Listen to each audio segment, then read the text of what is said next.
Hello, Canucks fans, and welcome back to another episode of the Canucks Conversation, brought to you by the great folks over at Zephyr Epic. You can use promo code HOCKEYSEASON, capital H, capital S, all one word, Hockey Season. That will get you $5 off your order at ZephyrEpic.com. That is Z-E-P-H-Y-R, Epic, on all platforms, Facebook, Twitter, Twitch, Instagram, what have you. They have got you covered for all of your trading card needs, whatever those needs may be. Also, be sure to check out their retail location in Surrey, but if you can't make it out there, check them out, as I said, online, ZephyrEpic.com, free shipping, Canada-wide, on any order over $50. Beautiful Wednesday afternoon. My name is Dave Quadrelli. I'm joined as always by the man who built the place, Chris Faber. Our technical producer is Alex Allard.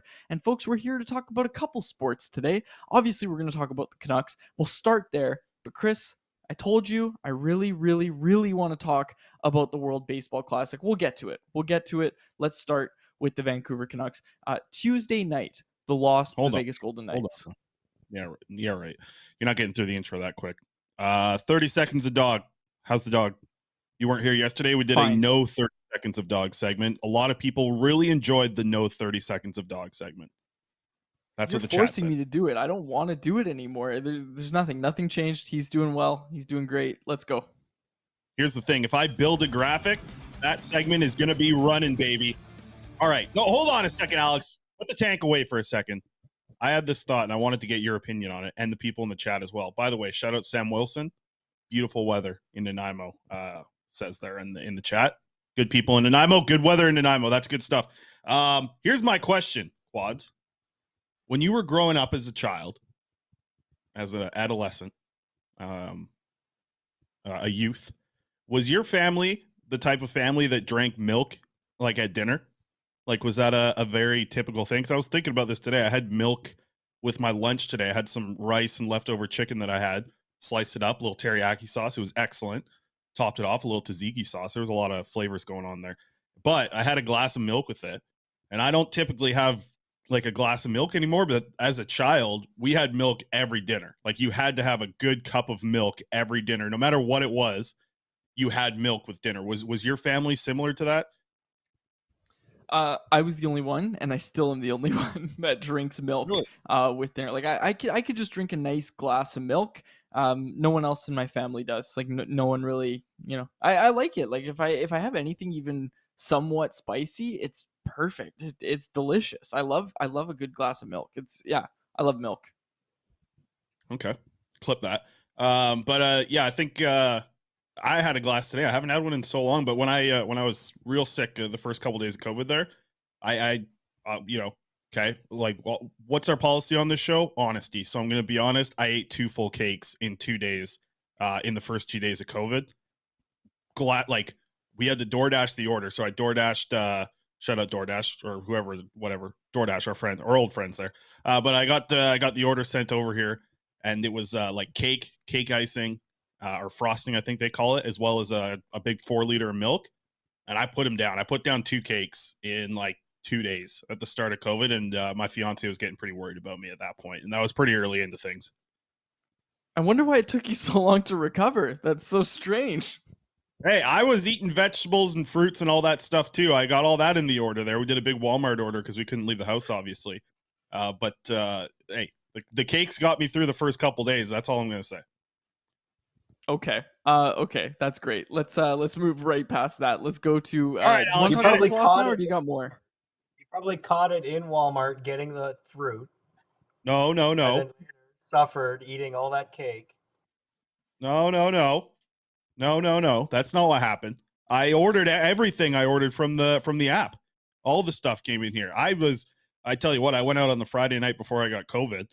I showed up on Sunday. I went out on the Friday night. I thought I was just hungover for like 5 days. That's what I thought it was at first until he tested positive. So I had a good night on the Friday night before we went out there. But we ordered everything. They brought everything. They'll bring you whatever you need now. The Walmart app, you can get whatever you want from Walmart now. They even got stuff on clearance for you too. I tell you, these apps here nowadays, they're good. But I had to go easy on those things through COVID. I am behind on the credit card payments right now for sure. I need some of that big money from the folks in Nation Network like you're getting over there, Quads. Can we move on? Are you ready to talk about the game yet? Like, I Fire don't it read up, the Alex. outline, so I Where don't is know how it? much more Where's the video, nonsense. Alex? The outline's all set. You got to read this thing word for word from the end here. Alex, fire it up. Here we go. A regulation loss yesterday. That's what I'm talking about. The Tank's back on track. People in the chat, we know you love the freaking Tank. Let's go. Tank's back rolling up. Canucks still making a push with Connor Bedard. Late push here, 12 games to go. A loss last night at the hands of the... Did I hear this right? I didn't check this. But the Western Conference leading Vegas Golden Knights? Or was it Pacific Division? I'm going to have to look this up now. I feel like an idiot. I got to do these things I before think the it's show. Pacific. Yeah, you kind of threw both of us on the spot here. I believe it's just Pacific. I don't think they're top of the Western Conference. Well, let's see right here. No, they are. 94 points. They Top are. of the Western Conference. Wow. 2 points They're ahead of the LA Kings. The Knights last night, they didn't look very good, but they just looked like, they looked like a good team in the end. Like, they do a lot of little things right. They just looked like they didn't play a good game, but still were able to get 2 points out of it. That's kind of the definition of a good team in the NHL, right? Like, they didn't play their best game for sure. The Canucks weren't that great in their own right as well, but there were some players that I think were on yesterday. Let's pull up the stats right here, the Canucks stats versus Vegas, and just start this way. We got some ice time things to talk about, a couple other stats I want to dive into from yesterday's game. Quads from the top. You see the stat circled in green. No, you don't. You're looking at Bird over there on the photo there. Quinn Hughes, 29 minutes and 34 seconds of ice time. Played the final 2.5 minutes of the game there with the net pulled. 3.5. A lot of minutes. Quinn Hughes. A lot of minutes again. But Rick Dockett talked about it. Like, that's the type of game that he likes from Quinn Hughes. Play him a lot, get him in a groove, get him playing, get him confident. And I think we saw a lot of that in last night's game. I still don't know, man. 29 minutes is a lot of ice time. And that's in regulation. Like, you literally just played Quinn Hughes for half of a hockey game. Like, half of the hockey game, Quinn Hughes was on the ice for the Vancouver Canucks. That's asking a ton of a player. Right, like you getting into the camp of like how much these NBA players are playing. They play like 90% of the game. You're getting that with Quinn Hughes nearly.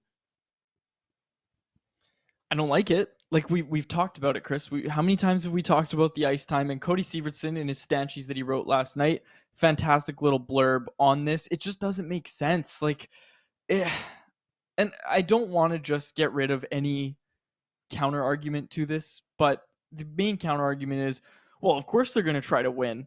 Yeah, that's great. But if you really want to do well next year, all we're saying is you're just going to ruin your draft lottery position this year by going for these wins late in the season and, taking every shortcut known to man to get there. And those shortcuts are in the form of playing Quinn Hughes and Elias Pettersson a ton. You're taking every shortcut to get there. What are you really going to accomplish? At worst, you're going to get Quinn Hughes injured and he's going to have a late start to his offseason, or worst case scenario, he starts late into next season. That's the absolute worst case scenario, right? But what is your best case scenario? That's what everybody's asking. And that's the point that we're trying to make, is just, what is the best case scenario? The best case scenario is that you put together a ton of wins down the stretch, ruin your draft lottery position in the name of, look, we're going to be confident and ready for next year. Everybody knows what Quinn Hughes can do. Everybody on that team knows what Quinn Hughes can do. Going into next year, you're not really learning anything from Quinn Hughes, or from anybody for that matter, by playing Quinn Hughes for 30 minutes a game. Like, what does this team have to lose by playing Christian Wolanin more, right? Like what do they have to lose by playing Guillaume Brisebois more? What do they have to lose? I don't think it's much, Chris. I really don't. No, and you know what? Like, I don't love it, but like at least you're getting good hockey from him in those minutes. Like, I think that's something that you can take as a positive takeaway. Is like, hey, he's being tasked with a huge amount of work to do for this Vancouver Canucks team, specifically on the defense core, and he's looking great. Like, he's playing excellent hockey, man, through and through. You're not seeing like the ice time kind of raise his mistakes per 60 or whatever you want to measure it by. Like, he's not making more mistakes with all this ice time.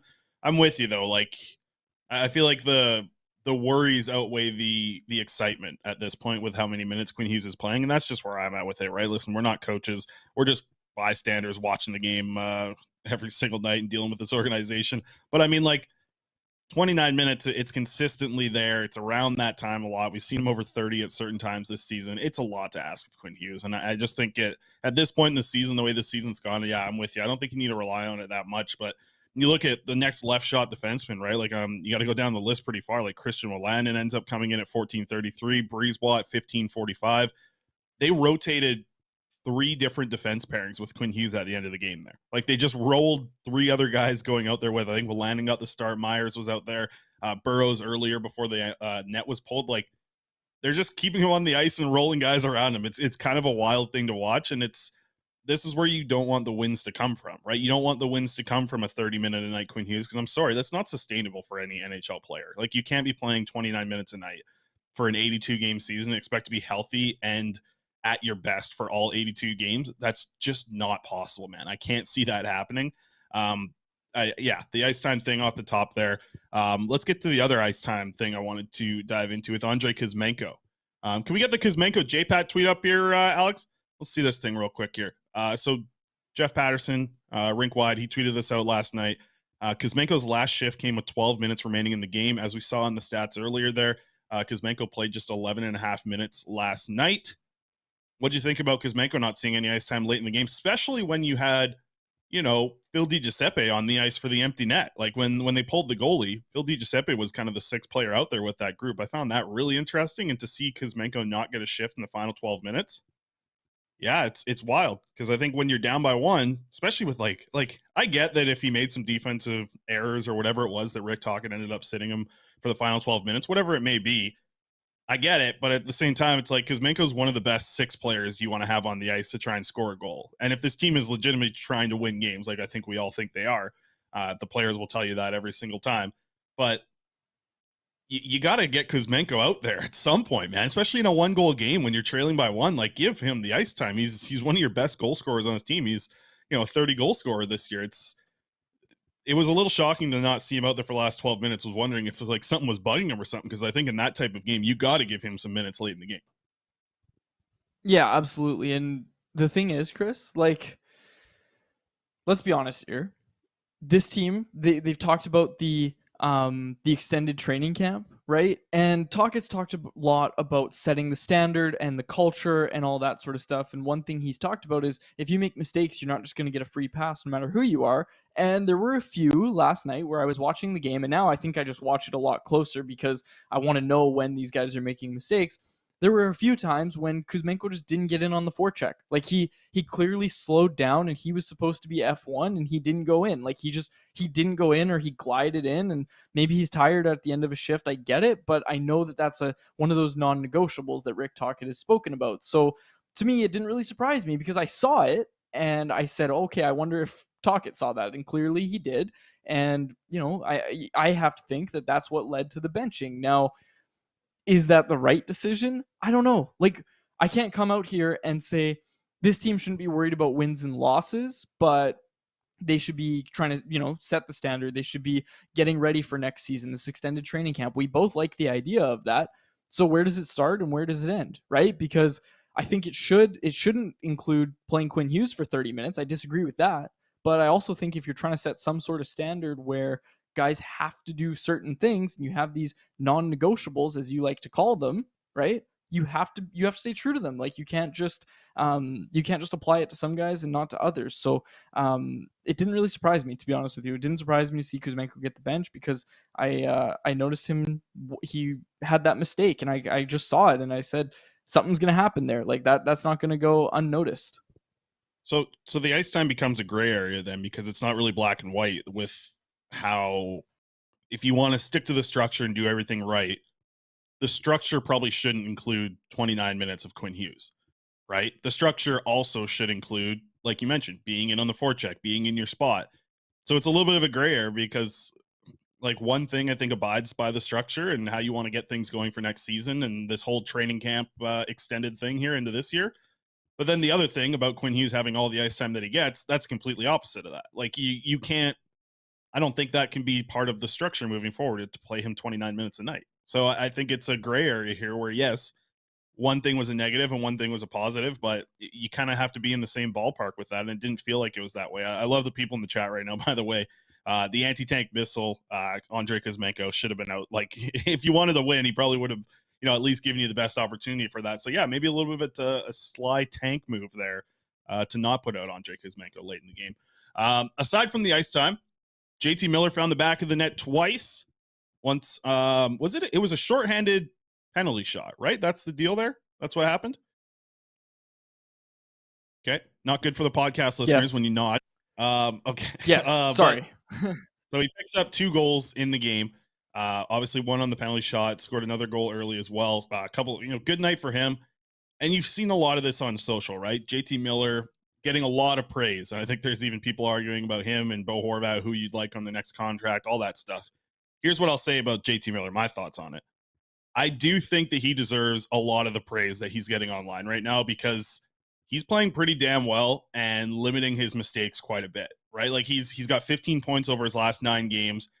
We do have a couple things about his ice time here. You can kind of see it rising if you're following us on the YouTube here. You can see his shorthanded ice time rising over the last little bit, specifically since he missed that game and kind of since Rick Tocchet came into the lineup. Also getting a long run here with Brock Besser and Phil DiGiuseppe. And that line's looked, I think, pretty good. I think you're getting a lot of some of the best hockey we've seen from the season on those 3 players, right? Like PDG, I think, is playing the best hockey all year long.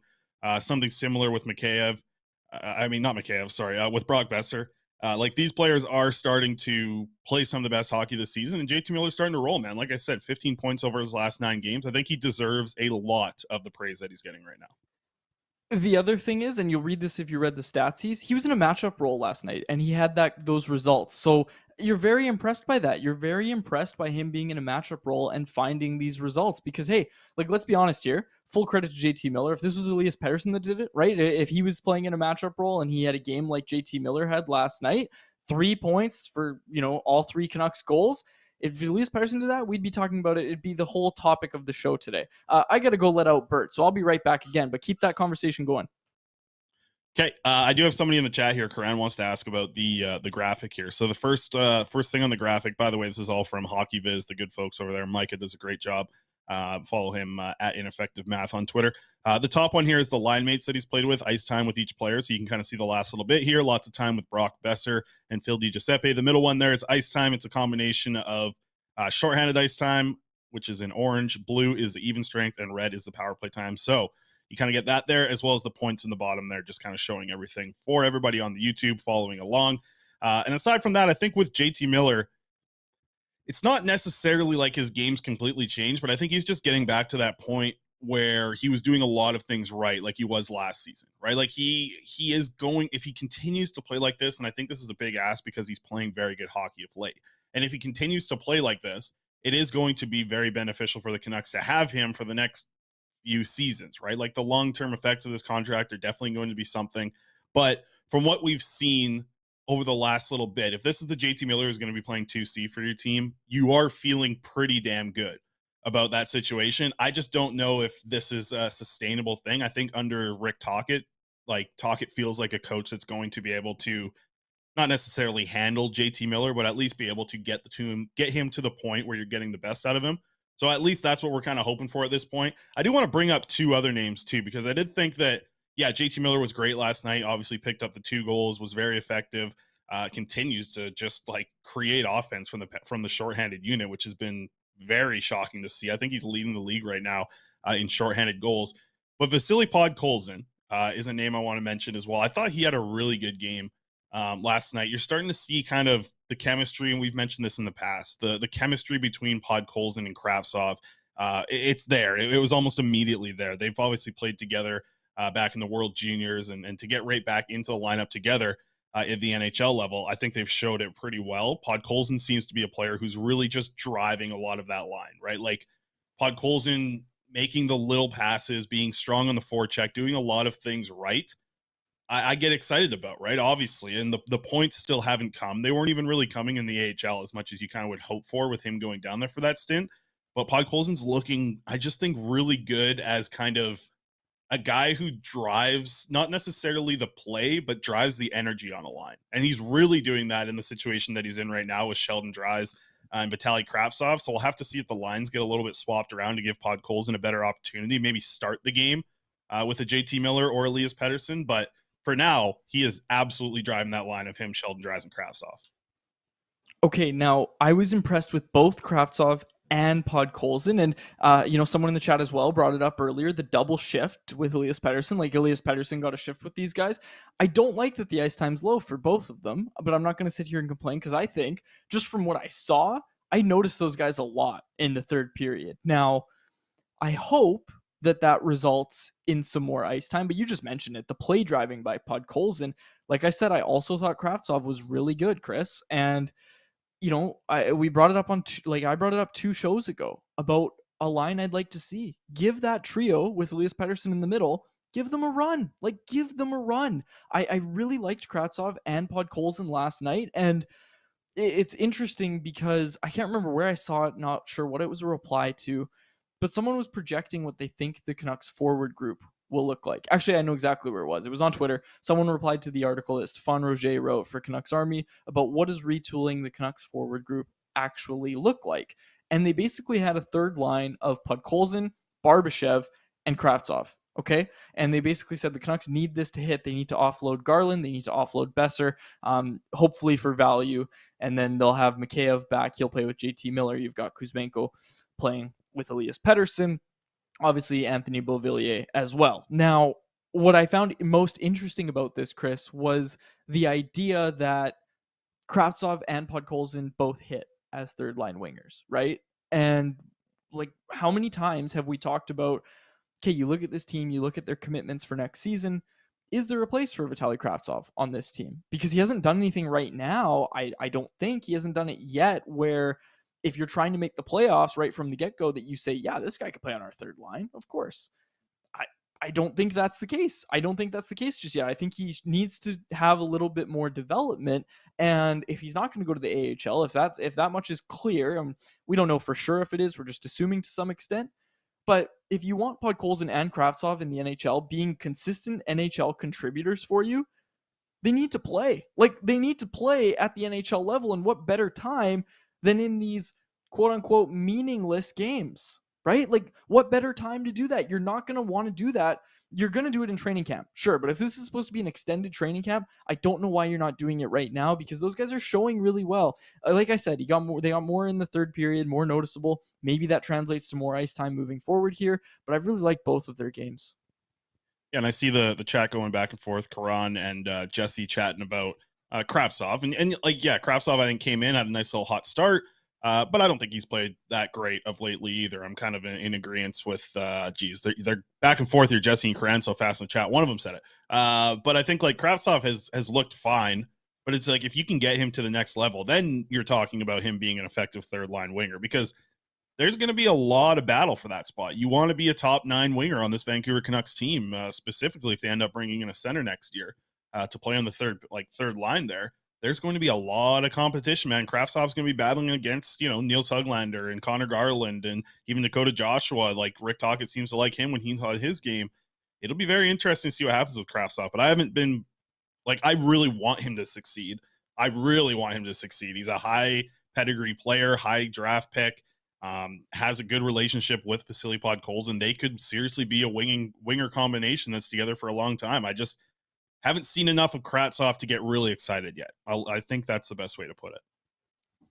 That's fair, but you just said it, Chris. Like, you saw it in the first few games, right? And you said, well, he's got to do more. He needs a better center, blah, blah, blah.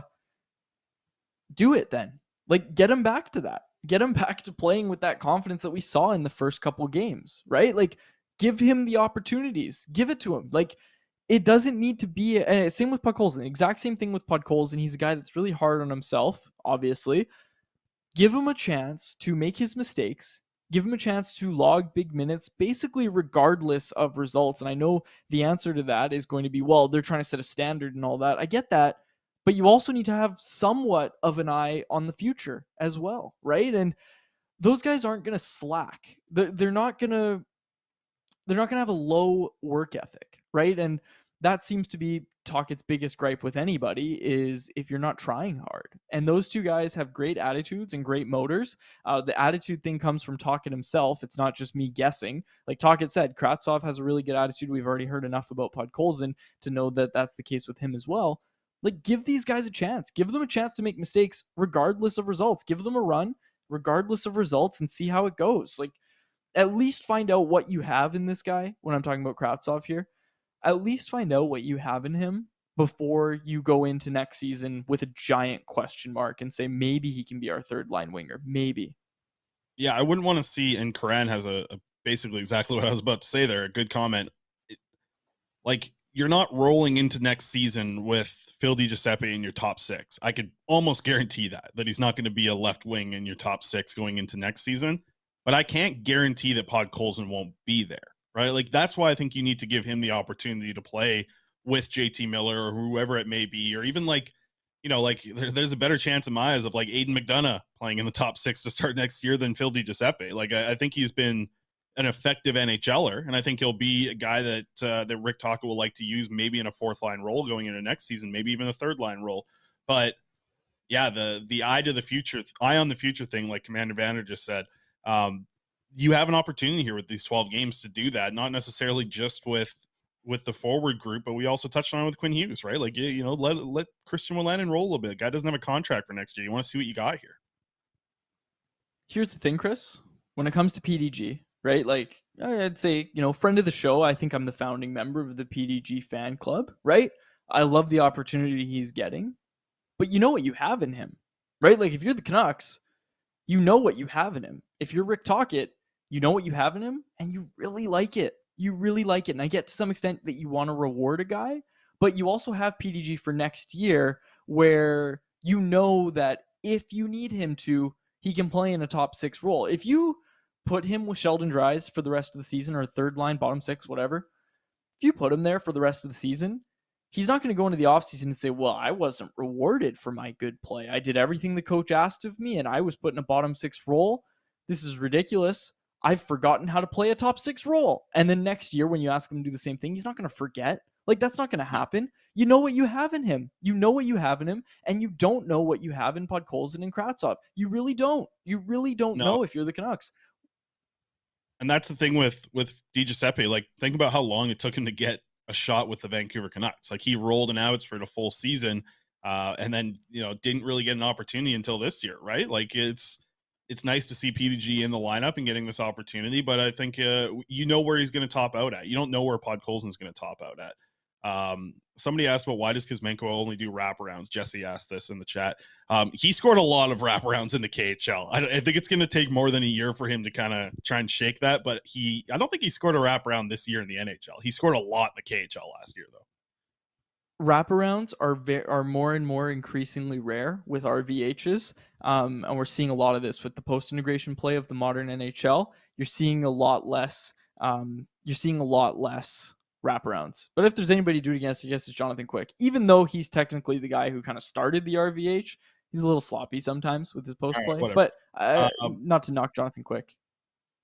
No, but I'll knock your VH or whatever it is there, the children's lottery thing you're talking about. Philip Hronek sounds like he's going to get into the lineup on Thursday. Got this tweet from Brendan Batchelor I'm just reading right now.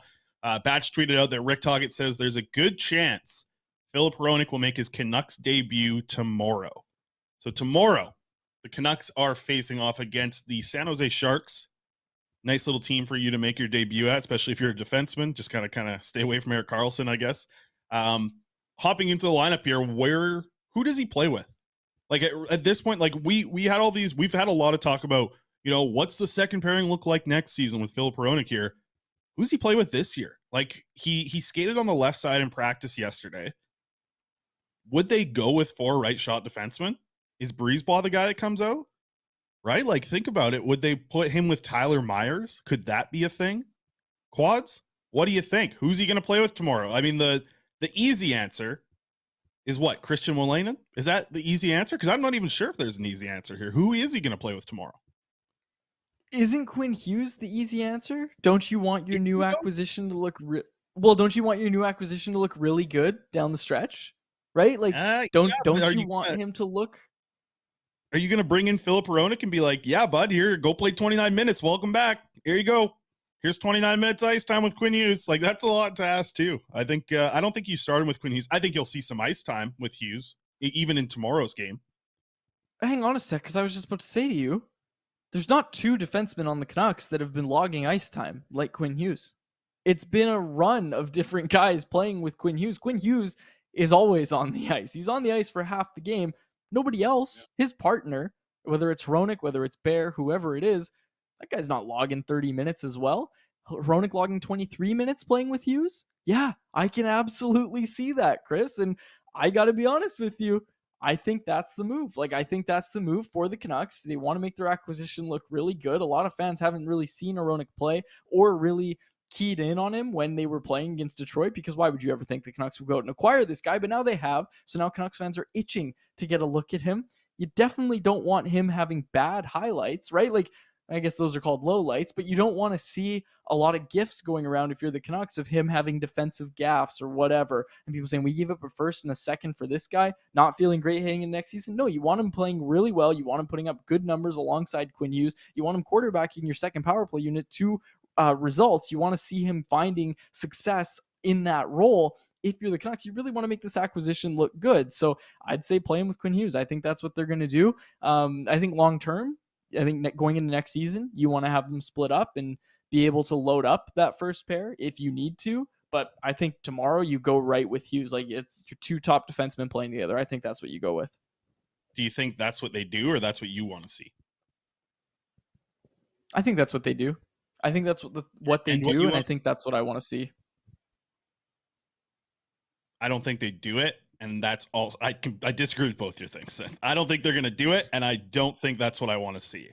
I would like to see a couple shifts here and there for sure, but with Hronek coming back from an injury and getting adjusted to this new team, to me it's a big ask to put him on the top pairing and make him match up against top lines immediately, especially with a new team that he doesn't really know how it fits in. I expect him, and I think he will. I think it's going to be Christian Wolanin and him on a second pairing.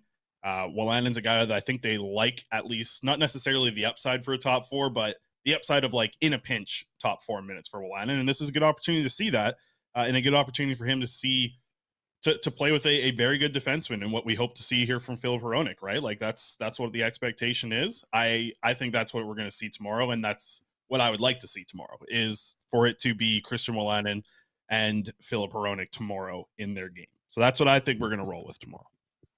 Jesse Town says Hronek Bear. I don't mind that pairing. Okay, let's close out this conversation. We're going to save the World Baseball Classic stuff for tomorrow because I have a lot on it and I'm writing something on it. Hopefully you're going to drop that today. No. Let's get the poll question. We don't have time. Quick poll question. Poll question, sure. Yeah, sure. But I don't know if we'll have time for World Baseball Classic stuff. I had about a 20-minute speech prepared for this. Okay, poll question. Get it up, Alex. Let's go. Poll question brought to you by the great folks over at Atlas Goods. Go to atlasgds.com. Use promo code CC15 for 15% off your first order of pop rinds. These are the best fresh pork rinds straight from your microwave or air fryer. The perfect zero-carb snack. Locally owned and operated in Surrey as well. Free shipping on all orders over $50. Okay, our poll question today, which was inspired by Jack Studnicka lining up as at right D on the third pair ahead of last night's game. That was what inspired this. Which player would you like to see try a new position? Tyler Myers at right wing, Vasily Podkolzin at center, or Jack Studnicka at right D? And as always, I'm angry. 395 votes so far. Let's see what Alex goes with here. Let's see if he finds the people, finds the majority. Let's see what he votes for. Because, Chris, I texted you. I know my answer already. And Alex going with Tyler Myers at right wing. 31% of voters saying that. 46% say Vasily Podkolzin at center. 3% say Jack Studnicka at right D. 21% say they are angry. I got to be honest with you, Chris. Vasily Podkolzin at center was your idea to add in. Of course he's going to get majority. I got to be honest here. Tyler Myers at right wing, I didn't agree with.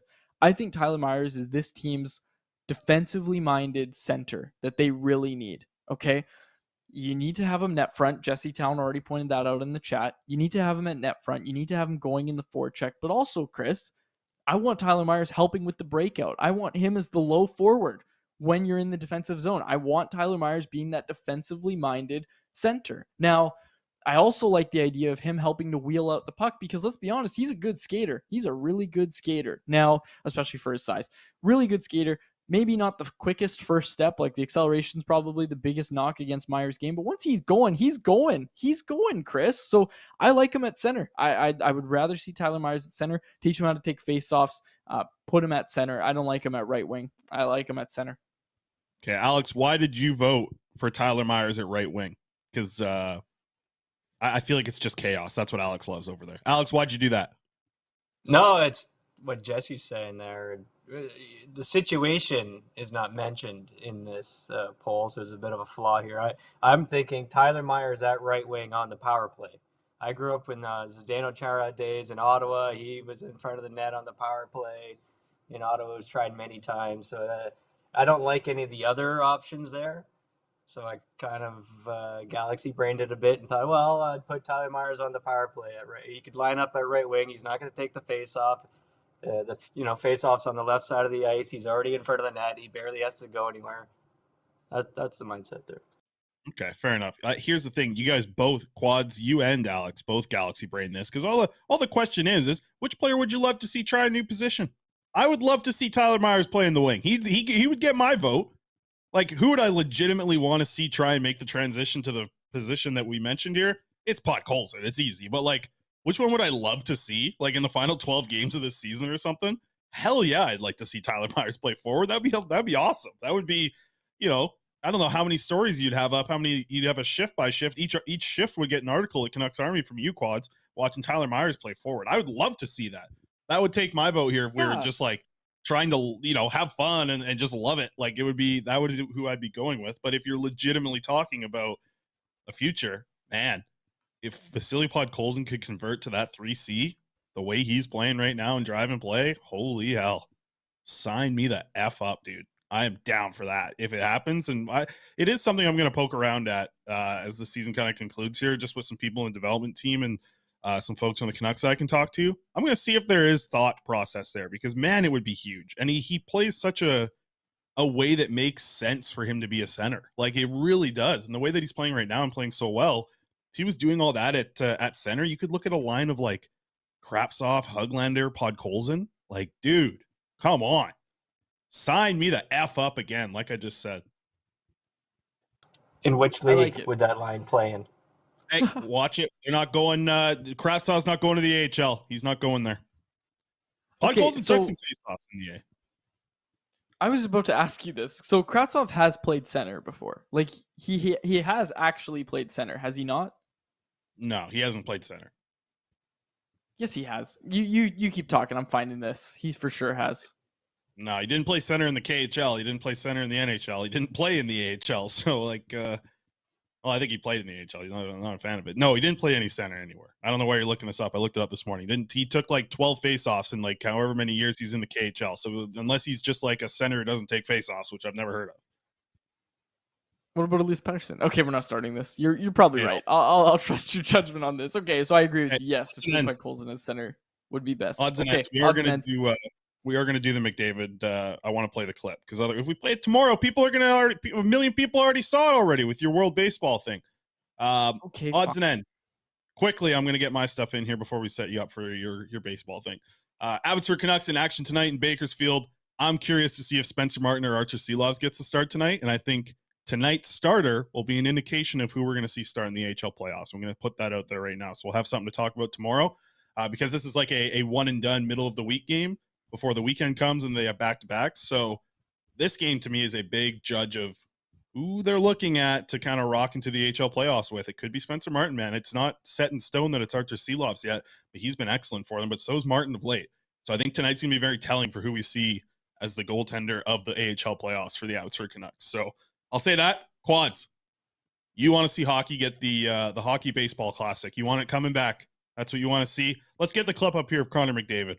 Alex has done some Oilers shows today. He's probably played this clip 40 times today. I bet those guys over at Oilers Nation, that old channel that we used to be on, those guys are probably running this on a loop right now on their live feed. Anyways, all right, let's see what Connor McDavid had to say, Alex. I thought it was really cool. It's what we've been asking for in hockey for a long time, right?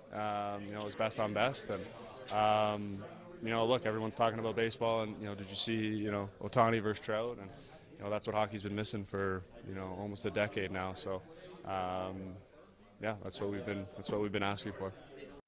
So let me set you up here, Quads. Can you feed that appetite with these, like, what was it, even the hockey channel? What did they even call it a few years ago? They had like the U21 team. I can't remember now. Like Team North America, the World Cup of Hockey.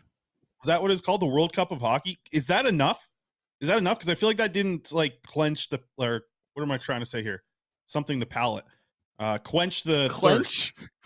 Shut up. Quench Yeah. the thirst of fans who want to see best on best. I don't think it did a good enough job of that, but I'm curious if it does today. And like McDavid said, it's been almost 10 years since they've had a real true best on best tournament.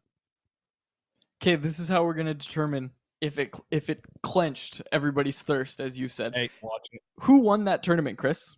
Go ahead. Yeah, I have no idea. Europe or something? North America? Canada? I don't know. I have no idea. Who won the 2010 Olympics? Who won the 2010 Olympics? Well, Canada did.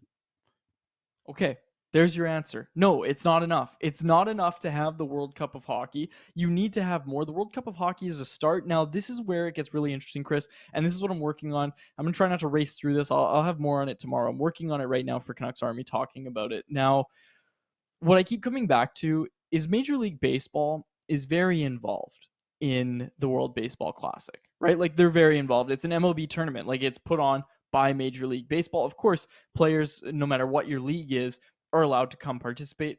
Like, Team Japan only had 3 MLB players on the roster last night, with Lars Nootbaar, Shohei Ohtani, and Yu Darvish. Those are the only 3 MLB players on the Japan roster. Japan won the tournament. It's an MLB tournament. They faced off against the Team USA, who granted doesn't have a ton of star-studded MLB pitching. A lot of the pitchers chose to sit out the tournament, which whatever. But they do have a very good lineup. Very, very, very solid lineup. And they got shut down by the Japanese pitchers. Now, you look at the tournament, and that's what hockey seems to be missing, is just that best on best. And yes, the tournament in the end came down to Shohei Ohtani versus Mike Trout, which is one of the greatest moments, I think, in the history of the sport.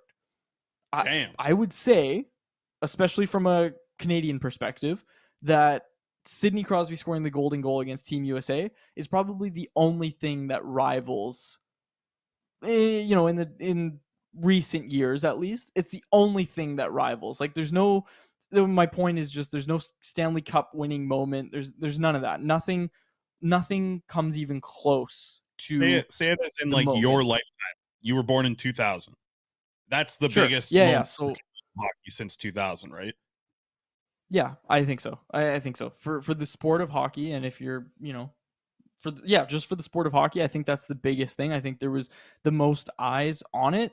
Look, growing the game internationally is something that actually does matter to the NHL. So we're not coming here and saying, why don't they get it? Like, why don't they understand that there's fans in other parts of the world? Like, they get it. They just need to make money off it, which you can't really blame them to some extent. That's why they do these games in Europe. That's why the Canucks in 2017 played a game in Shanghai. Do you remember what that game was like, Chris?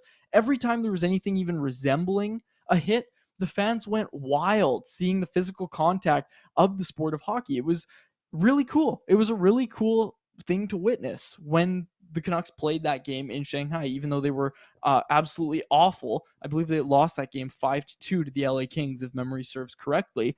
It was still showing that the NHL cared. Like, the NHL cares, right? And that's what I want to come back to, is just the fact that the NHL cares. They get it. Like, they understand that growing the game internationally is important, but they need to make money off it, right? And they can't do that with the Olympics. And hey, we're applauding Major League Baseball for the World Baseball Classic. They've got it figured out.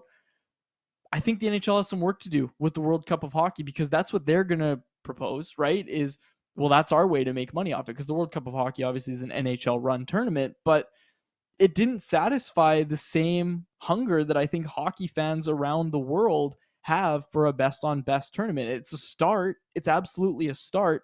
But it's not the same. It's not the same as what the World Baseball Classic was for the sport of baseball. No, what I think it's a dog and pony show. It wasn't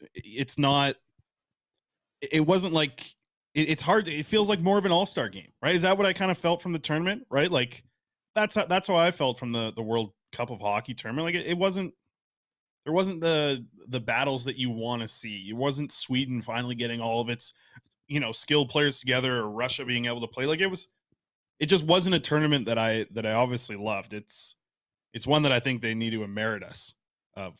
I think that's a tournament that we don't need to see any more of in the future, but something different to make it really competitive about playing for your country, right? Like, the European teams love, like, I sit with Tomi Koivunen in the press box, and the way that Finland looks at the World Championships of hockey, it's a huge deal. Like, it is a huge deal for a lot of these European teams to do that, for their best players to come from Liga and go off and play in the World Championships and, put an all-star team together from that league. And same with, Russia putting together a strong team for World Championships and doing whatever they can do at the KHL. Sweden has the SHL. They send all their best players in the SHL to World Championships.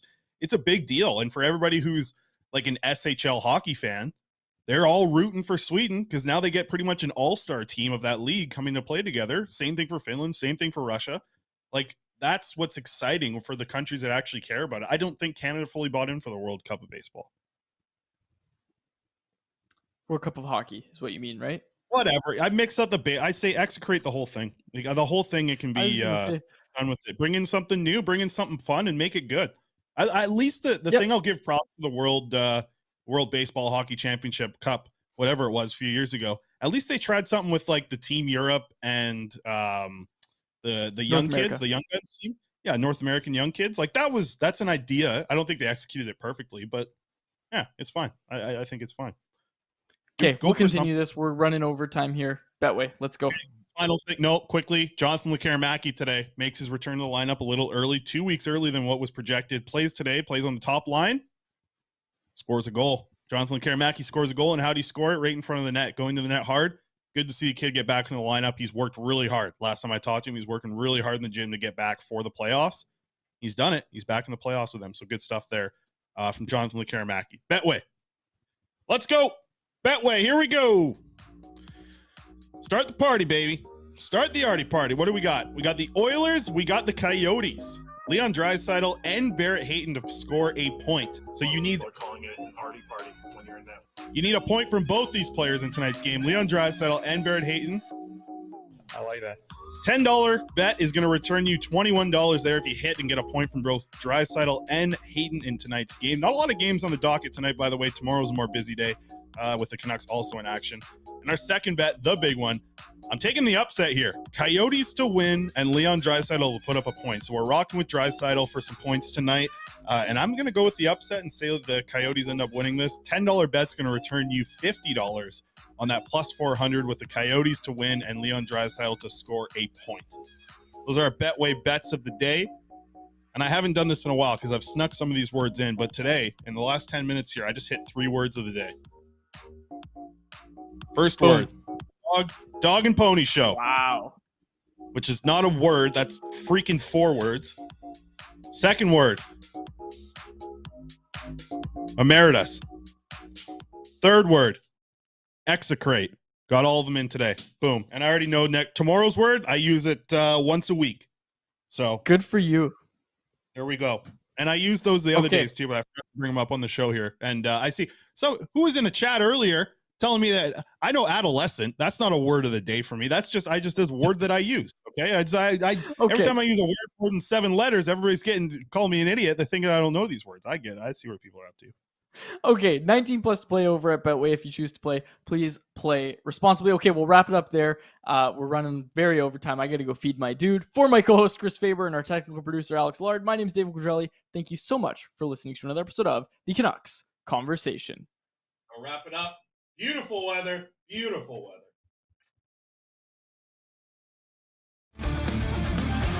There it is. There it is, Bob. There it is. Hold it up, pal. Thanks for listening to Canucks Conversation. Hit the subscribe button to never miss an episode. How about keep it to a thank you, Jim?